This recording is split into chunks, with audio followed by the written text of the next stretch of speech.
अभिवादन स्वीकार कीजिए दोस्तों नासिर का। दोस्तों, हर ज़बान का मेरा मतलब है कि भाषा का अपना एक मज़ा है और उसकी एक विशेषता है। और जब हिंदी की बात हो तो फिर बात ही क्या है, उसे तो मैं अद्भुत कहता हूँ।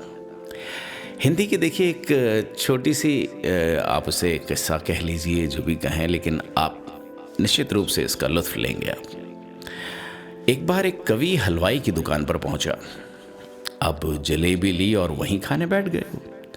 इतने में एक कौवा कहीं से आया और दही की परात में चोंच मारकर उड़ चला।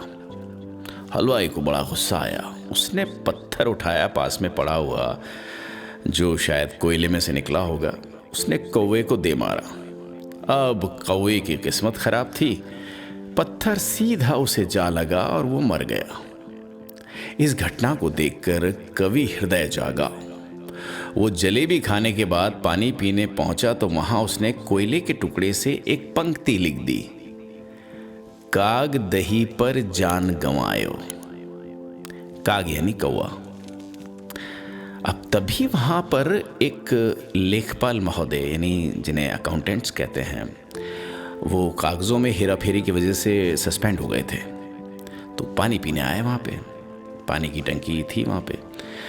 तो कवि की लिखी पंक्तियों पर जब उनकी नजर पड़ी तो अनायास ही उनके मुंह से निकल पड़ा, कितनी सही बात लिखी है। क्योंकि उन्होंने उसे कुछ इस तरह से पढ़ा, कागद ही पर जान गंवायो। कागद यानी कागज।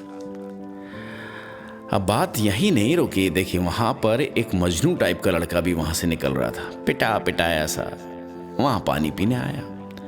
उसे भी लगा कि कितनी सच्ची बात लिखी है, काश उसे ये बात पहले पता होती, क्योंकि उसने उसे कुछ यूं पढ़ा था, का गदही पर जान गंवायो।